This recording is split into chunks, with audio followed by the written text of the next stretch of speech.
New files, old ghosts.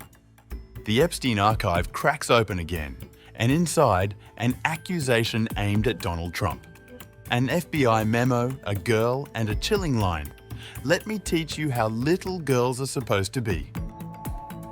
The White House calls it baseless. But why was it hidden until now?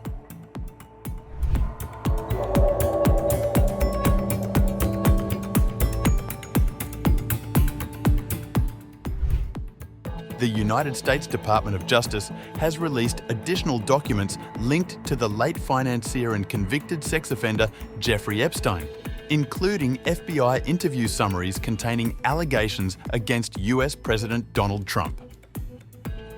According to documents published by the Justice Department on March 5th, the files include summaries of FBI interviews conducted in 2019 with a woman who alleged that she was sexually assaulted by both Epstein and Trump when she was a teenager.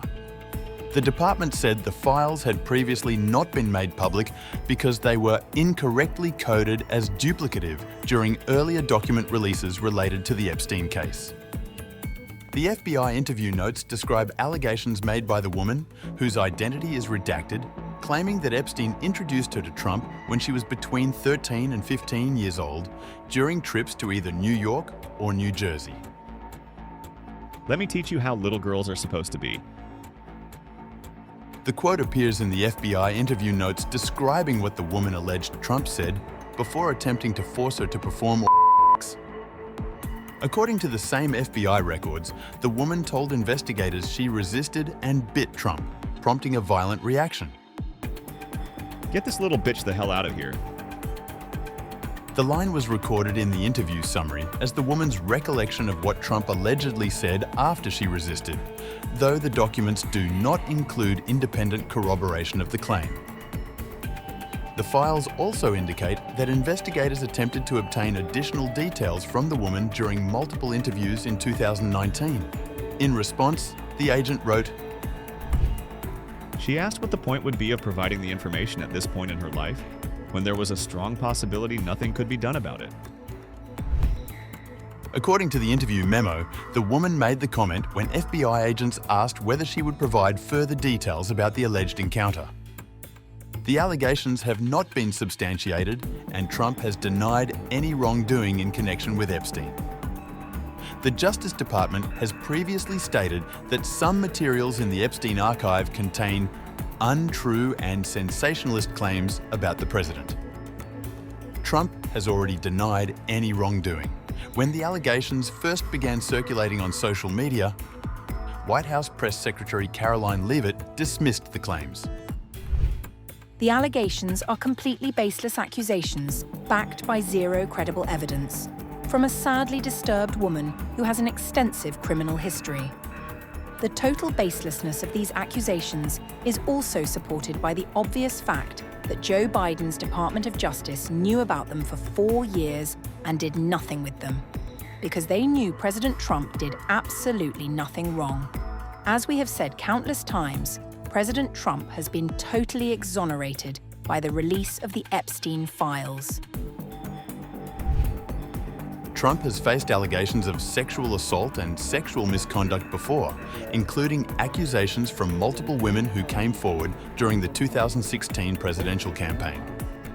In 2023, he was found liable by a federal jury for having sexually abused and defamed the writer E. Jean Carroll, after Carroll claimed Trump raped her in a Manhattan department store in the 1990s and then denied her account of rape, calling her a liar.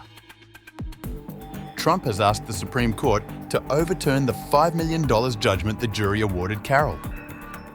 Carroll also won a $83.3 million judgment in 2024 after a separate jury found Trump defamed her with an additional set of remarks about the same claims.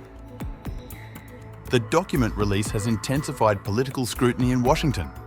Members of the House Oversight Committee, including Democratic lawmakers led by Robert Garcia, have launched inquiries into whether the Justice Department improperly withheld parts of the Epstein files during earlier disclosures. US Representative for California, Robert Garcia, the ranking member of the committee, said in a statement last week, "For the last few weeks, Oversight Democrats have been investigating the FBI's handling of allegations from 2019 of sexual assault on a minor made against President Donald Trump by a survivor. Oversight Democrats can confirm that the DOJ appears to have illegally withheld FBI interviews with this survivor who accused President Trump of heinous crimes. In a post on social media in response to the statement, the Justice Department said, Oversight Democrats should stop misleading the public while manufacturing outrage from their radical anti-Trump base. The Justice Department has repeatedly said publicly and directly to NPR prior to deadline, nothing has been deleted. If files are temporarily pulled for victim redactions or to redact personally identifiable information, then those documents are promptly restored online and are publicly available. All responsive documents have been produced unless a document falls within one of the following categories: duplicates, privileged, or part of an ongoing federal investigation. The controversy comes as the department continues to process roughly 3.5 million documents related to the Epstein investigation, released under a congressional transparency mandate.